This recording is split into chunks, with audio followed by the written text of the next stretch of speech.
Hello, and welcome back to another edition of Watching Washington. I'm Cole Sand. And I'm Sophia Rivera. It is Friday, November 17th. Here are our top stories this week.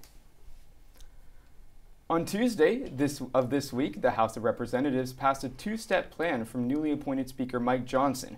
The incentive for this plan was to hopefully put an end to the looming government shutdown deadline on November 17th. Representative Hakeem Jeffries had this to say. At this point, it's important for the Congress to come together, Democrats and Republicans, on a bipartisan path forward to fully funding the government. It should be obvious to anyone who is watching that House Republicans are unable to govern on their own. Although Speaker Mike Johnson is known for being a conservative Republican, this bill could not have passed without his colleagues from across the aisle. The same support, however, was not provided by dozens of Speaker Johnson's fellow Republican colleagues who objected to the plan making the final vote 306 to 95. Despite the uneven and unexpected voting from both sides, everyone can agree that they wanted to work towards doing everything possible to avoid a government shutdown. Being that this is only a temporary fix to a larger problem, we will keep an eye on the votes that will take place in the future, which will hopefully keep our government running. The Israeli military searched Gaza City Al-Shifa hospital for a second day on Thursday in what is said was a complex and ongoing operation. Thousands of injured and displaced people were sheltering in the hospital, Gaza's largest, when the raid began. Before the raid, Israel and the U.S. said, without specifying, that they have evidence that Hamas houses a command center and tunnels under the hospital, a claim the militant group and hospital workers deny. Spokesperson for the United States Department of State, Matthew Miller, released this statement Thursday during a press briefing. Speak first of all to the Jordanian medical personnel that were injured outside a field hospital in Gaza. We are deeply concerned that they were injured. The Jordanian government has done incredible work establishing this field hospital and other medical facilities in Gaza. We think they're essential and they must be protected. That work must be allowed to continue. IDF on Wednesday claimed it found technological assets along with military and combat equipment used by Hamas in one of the departments of the hospitals and released photos of guns it said were found at the hospital. A Hamas official told Al Jazeera the claims were a farce. On Thursday, the IDF said it found information and footage about the hostages abducted from Israel were found on computers and other technological equipment. These have been transferred for further examination and investigation. Hamas has reportedly said Israel's claims are ridiculous.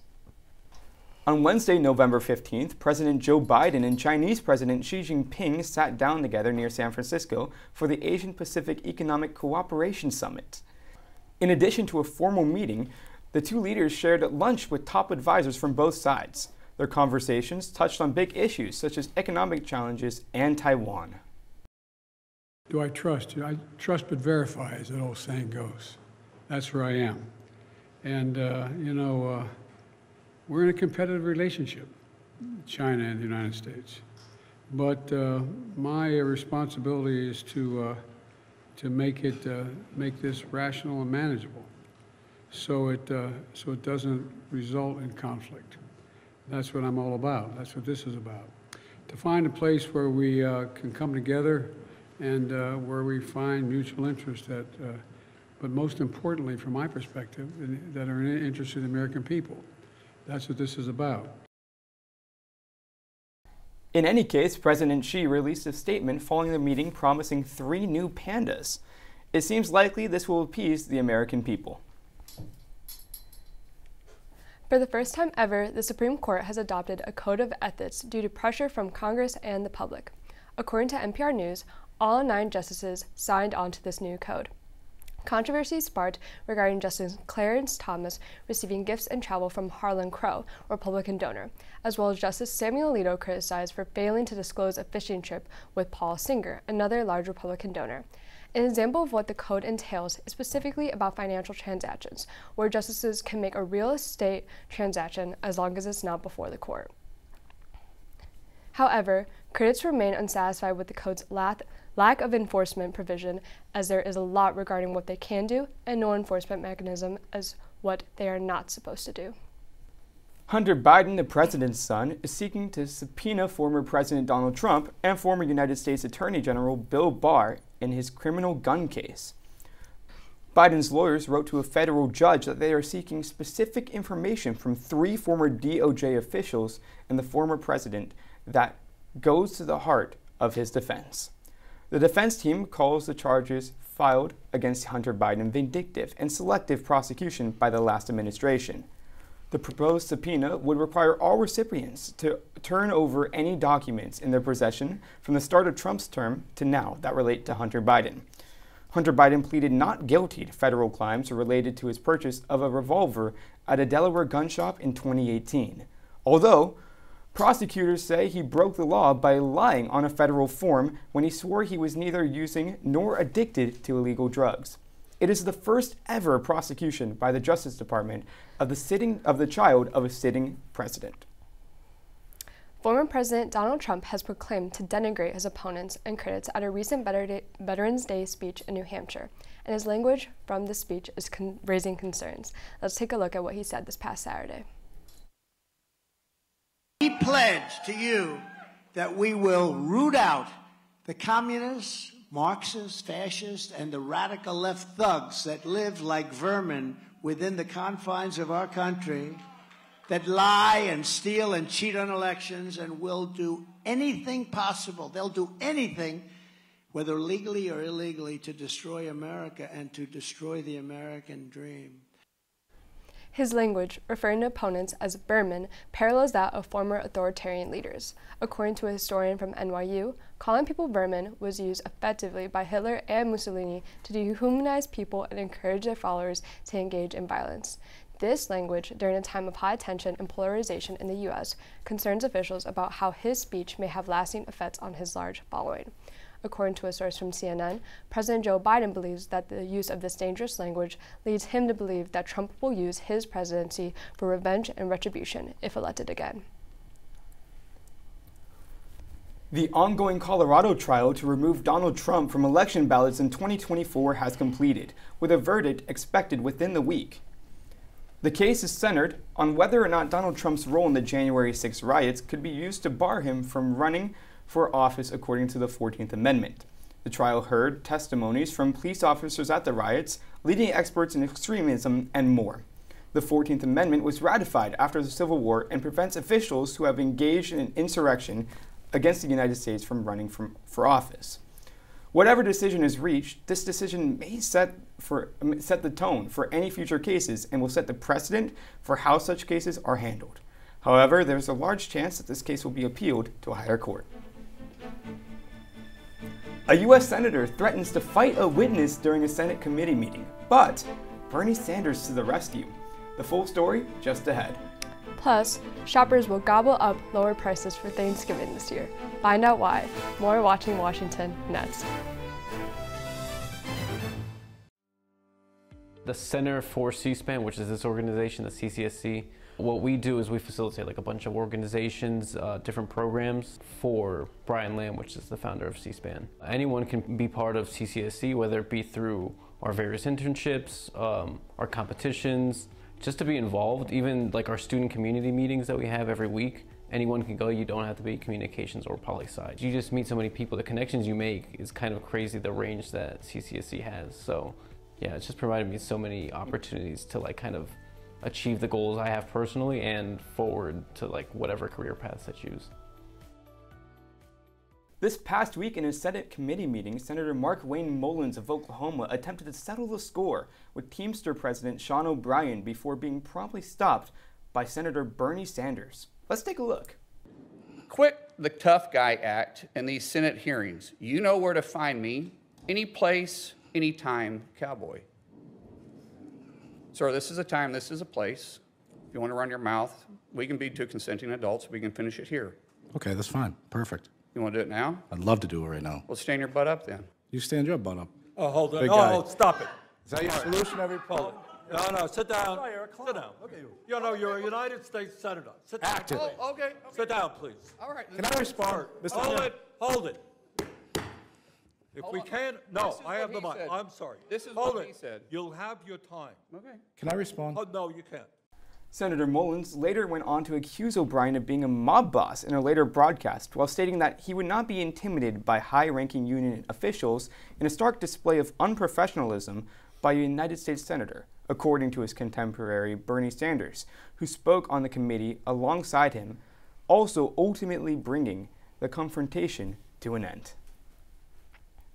In California, the federal trial ends for the man charged with attacking Paul Pelosi, the husband of former House Speaker Nancy Pelosi. On Thursday, 42-year-old David DePapi was found guilty of assaulting the immediate family member of a federal official and a second count of attempted kidnapping of a federal official. DePapi was arrested last October after breaking into the Pelosi's home in San Francisco, then violently attacking Paul Pelosi with a hammer. His initial target, though, was Nancy Pelosi. I was going to basically hold her hostage and crazy stories in this basically film her what I do. If she told the truth, I'd let her go scot-free. If she lied, that would have been breaking down. In court, an emotional DePapi testified the horrific assault was fueled by conspiracy theories he believed were true. As a result, the attack left Paul Pelosi severely injured as he had to undergo surgery for a skull fracture, which he is still recovering from. As a result of the conviction, DePapi now faces 20 to 30 years in prison. However, there is also a state case against David DePapi, which includes charges of attempted murder, burglary, and assault, for which DePapi has pled not guilty. The case is expected to go on trial later this month. On this past Saturday, November 11th, a massive fire came to life under Interstate 10 in Los Angeles, California. The I-10 is now closed and will be under construction for a predicted 3 to 5 weeks. Fortunately, the structure remained intact enough that a complete demolition and rebuild is not necessary. But it has been reported that about 100 of the columns that held up the bridge were compromised, and at least 10 of them are critical at this time. Construction is underway, and officials say that the bridge is not at risk of collapsing and that they have no reason to be concerned for worker safety. Investigations on the cause of this fire have been underway, and investigators have released information that points to this being an arson. The State Fire Marshal's office is still trying to fit all the pieces together to get to the bottom of how this fire was ignited and if multiple people were involved. California Governor Gavin Newsom made a statement Monday, and this is what he had to say. They finished that investigation up about 12 hours early, and they made a determination, a preliminary determination, there was malice intent, that this fire occurred within the fence line of the facility you see behind me, that it was arson, and that it was done and set intentionally. He also stated that repairs will be taking place 24/7 to hopefully get the 10 repaired as fast as possible, and that they are doing everything they can to not extend past that 5-week prediction and get it back open to its over 300,000 drivers every day. Republican South Carolina Senator Tim Scott announced on Sunday, November 12th, he'd be suspending his presidential campaign. Senator Scott, who entered the race in May with high hopes, made the surprise announcement on Fox News Channel's Sunday Night in America. The news caught many of Scott's aides and donors by surprise, even though it was becoming increasingly clear he was facing an uphill battle to break through the fields of the candidates. Scott was one of the 5 GOP hopefuls who participated in last Wednesday's debate in Miami. New studies show that microplastics may have a role in cloud formation. Microplastics are very small pieces broken down from plastic waste. They've been found in our drinking water, food, and blood. Now, they are found in cloud samples. It is believed that microplastics are actually facilitating cloud formation and act as condensation nuclei. Condensation nuclei are minuscule particles of soot, dust, and other aerosols that water vapor attach to and then condense into water droplets. It is still uncertain how exactly the microplastics are finding their way into cloud samples, but one thing is known. Humans already inhale 16 pieces of microplastic per hour. This will only cause that number to grow. Paying for Thanksgiving dinner won't be as painful this year as in years past. It's getting less expensive thanks to lower turkey prices and cooling inflation. According to the American Farm Bureau Federation, a Thanksgiving meal of 12 classic items for 10 people will cost $61.17 on average. That's a 4.5% drop from last year's record high average of $64.05. However, it's still up 25% from 2019. The cheaper Turkey Day meal this year is due in large part to the falling prices of the most expensive item on the plate, the turkey itself. A 16-pound turkey costs $25.35 on average, down more than 5.5% from last year. And the AFBF says prices of turkeys are expected to drop even further.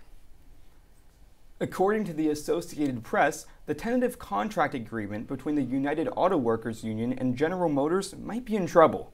The tallies taken at several GM factories were announced on Wednesday, and it is currently too close to call. This amendment that ended the 6-week strike against General Motors poses pay and cost of living raises that would top 30% by the time of the contract expiration in April of 2028. Workers would get an immediate 11% pay bump upon the contract's ratification. Currently, the deal is ahead by 958 votes, but those totals do not include votes from the GM plants in Fort Wayne, Indiana, Lansing Delta Township, Michigan, and Toledo, Ohio, all of which voted against the agreement. Most of the vote tallies have ranged from 55 to 60% against, but that hasn't been the case everywhere. Voting is still going on at Ford through early Saturday, with 66.1% currently in favor, and it is passing with a strong yes at Stellantis, which continues voting through Tuesday. It is hard to say how this will end with many larger factories still voting, but final tallies are expected to be announced late Thursday. Our in-studio guest this week is a local journalist from the Lafayette area, Dave Bangert. He has been a journalist for over 30 years, reporting in the area with a Substack newsletter with over 5,000 subscribers for his weekly newsletter. The full interview just ahead on Watching Washington. At Purdue University, we're not just students, we're future leaders. Join Air Force ROTC to embark on a journey of honor, excellence, and service. Learn, lead, and soar to new heights. It's not just a commitment, it's a calling. Purdue Air Force ROTC, where dreams take flight. Are you ready to rise? I got a switch in my head. I go from living to dead. You got me seeing all red. Now I'm becoming. We have a special guest with us in the studio this week. Here today to discuss public affairs, journalist Dave Bangert. Dave previously reported for the Journal and Courier and now owns and operates his own local media company. He's standing by with Watching Washington's Matthew Bergeron. Matthew? Thank you. That's right. I've got Dave Bangert here with me today to discuss the topic of covering public affair issues as a journalist. Thanks for being here. Sure. My first question, tell us about how you started your Substack newsletter. Well, so I was at the Journal and Courier here in Lafayette from about 1989 until December of 2020. I did take a buyout from there, and it was time for me to go find a regular job that would be 40 hours a week, and that didn't quite work out the way I wanted. I had time to think about it, and I had people who said, you know, if you were to start a Substack, we would take it. We would subscribe. If you just wrote what you were writing at the Journal and Courier, which was a mix of Purdue and Lafayette and West Lafayette news, school news, all kinds of stuff. And so that's what I started as a test run in May of 2021, just to see if people would sign up, and people did. And in about a 6-week period, I had people saying that if I was serious and wanted to keep doing it, they would pay. And so I said, that sounds good. And it was a family decision with my family to say, is this something that we really want to do, really want to try? Because with Substack, you set a subscription rate, monthly and yearly, and my wife said, you know, as soon as you get the first annual subscription, you're in it for a year. So be ready to go. And it turned into a job almost immediately. What do you think has contributed so much to like the growth of your Substack? You know, I think part of it is what I offered people was I would continue to cover local news, things that I didn't see that were going to continue to be covered in a market that was getting squeezed. TV staff was smaller, newsroom staff at the paper was smaller. There were fewer reporters covering things. And I'd been here for 30 plus years. I had some institutional knowledge. I found in that trial time that mayors and at the time President Daniels here at Purdue were willing to take my phone calls, understanding what an independent reporting project would be. Those things, that if I put in the work and continued to cover and fulfill promises to people of writing 3 to 6 times a week, that they would do that. And I promised them that I wasn't going to write a bunch of columns about myself. It would be straight news coverage. And that's what I've tried to do. Okay. What have you learned from this experience of publishing on a non-traditional media platform? I've learned, number one, there's nobody else to help. So a lot of times, if I want to get something done, I can easily say I'm not going to do it. But I had a friend who was in the same bind in an Indianapolis setting. And he tried it almost the exact same time I did, and he called after about doing it for 2 weeks and said, my ego is not going to allow me to do this Substack work. And I asked him what he meant by his ego wouldn't allow him. He felt like he wanted to cover everything. And if he wasn't able to cover everything, his own ego would not be able to handle not doing it. So he figured it was going to be too much work. I feel myself in that same kind of boat a lot of times where I just see things and want to cover all of it. And I put it in my notebook and then try to physically get it back out, 5 and 6, 7 times a week. So that's part of it. It's hard that way, but it's also nice to kind of dictate what's going to happen and be in charge of the publishing and not have to worry about people who are far away who are saying, when will you get this to me? For me, I'm a St. Louis Blues hockey fan, so a lot of times I'm able to, stop and watch the first period and then come back at the intermission and keep working if I feel like doing something like that. But it's turned into a lot of work, and I welcome that. I do enjoy getting things out. Dang. Let's talk about a story that you've been covering, the LEAP Project. Based on what you've learned through your stories, what is the LEAP Project? What are the arguments for and against it? Well, LEAP is actually near Lebanon in Boone County, which is about halfway between Lafayette and Indianapolis along I-65.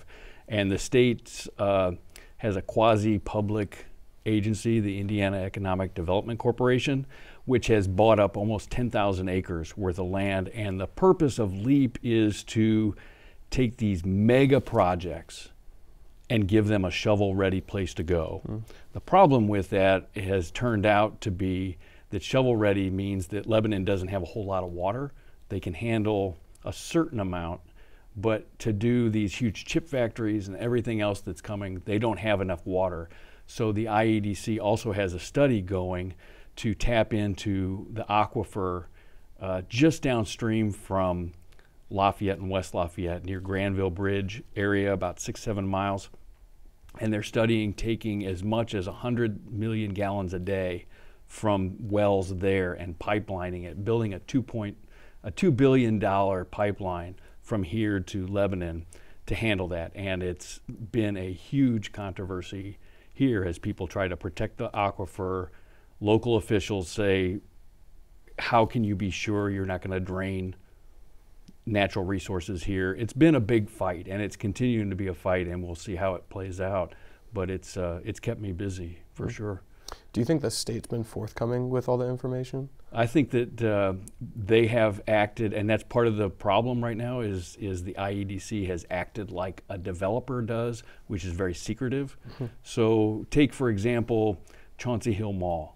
Eventually that's going to be a huge project. This is a completely different thing, but developers there are very secretive until they have to reveal things to the Area Plan Commission where they have to put in plans and things like that, where I find out about it unless they want to talk about it ahead of time. The IEDC has acted like a developer in this way, not like a government agency where they have a lot of rules about public disclosure and things like that. So that has been part of the secretive way they've done this. The fact that our mayors didn't find out about this until they were about 6 months into the process is a huge part of that story, and it continues to be a problem. The governor just kind of tapped the brakes a little bit this week. And even that is we're still trying to figure out what that means as that project keeps going. It's been hard to figure out how it goes, but yeah, the secretive part of it is a huge part of that story. So with all the secrecy, how do you find accurate sources of information for stories like this one? A lot of times it's just talking. First off, we talk to people that we know and we trust. So I know the mayors fairly well enough to ask them blunt questions and get a pretty good sense of whether they're giving me straight answers as well, or what they're holding back. Talking to county commissioners the same way. Talking to state agencies, I've talked to the governor about this 2 or 3 times, as much as we can, to kind of get his sense, and he kind of dances around it a little bit, telling people he's not going to rob Peter to pay Paul with the water, taking from Tippecanoe County and giving to Boone County. But a lot of times it's really just mining experts at Purdue about what is happening. There have been some great community forums that have been great tutorials. If you want to find out how this is, I always tell people, go back. There was a community forum at the fairgrounds that the League of Women Voters here in town put on that brought together lawmakers and business leaders and local officials and hydrologists from Purdue, and they all kind of talked about, here's the baseline of what you need to know to understand what the fight is. And it was great. I always tell people, it's an hour and a half worth of like sitting in a classroom and really learning something.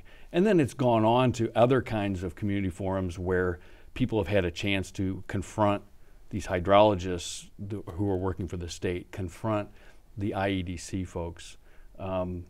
It's continuing to grow, and I think we'll be hearing a ton about it all the way into next summer. Wow. Without local journalism, what do you think would happen with the LEAP project? A lot of things that did come out of this came out of WTHR in Indianapolis did a really nice groundbreaking piece on getting the contracts. The IEDC had actually paid $10 million to design a pipeline, which made people think this is a done deal. You're going to take the water no matter what this water study says. That was a key moment in this whole episode, this whole thing. Having reporters who were covering Boone County Planning Commission meetings and hearing them say, well, we'll be okay, we don't have water, but we'll be okay, we're going to get it from Lafayette, from the Wabash, which then made the mayors here say, wait a minute, what's happening? So you have a lot of that, and then you have people on my level locally asking what's happening here, being able to ask the governor a little bit what's happening here. But still, part of the reporting process is not understanding what we don't understand. We're trying to get behind that curtain of here's what a state-run development corporation is doing to try to sell, to bring $50 billion projects for chip factories in Boone County, to a new $3.8 billion Eli Lilly facility. Just gigantic things. I think local reporting is helping, but I think you also see a lot of people doing this on their own. There's Facebook pages now, there's all kinds of things trying to figure out what reports have already been out there, what are they really telling us, and doing their own reporting, which has been fascinating to me. Yeah. Well, thank you, Dave. We appreciate your time today. That's a wrap for this week's edition of Watching Washington. A quick programming note before we go: we won't have a show next week due to Thanksgiving break, but we'll be back on December 1st. Have a great weekend.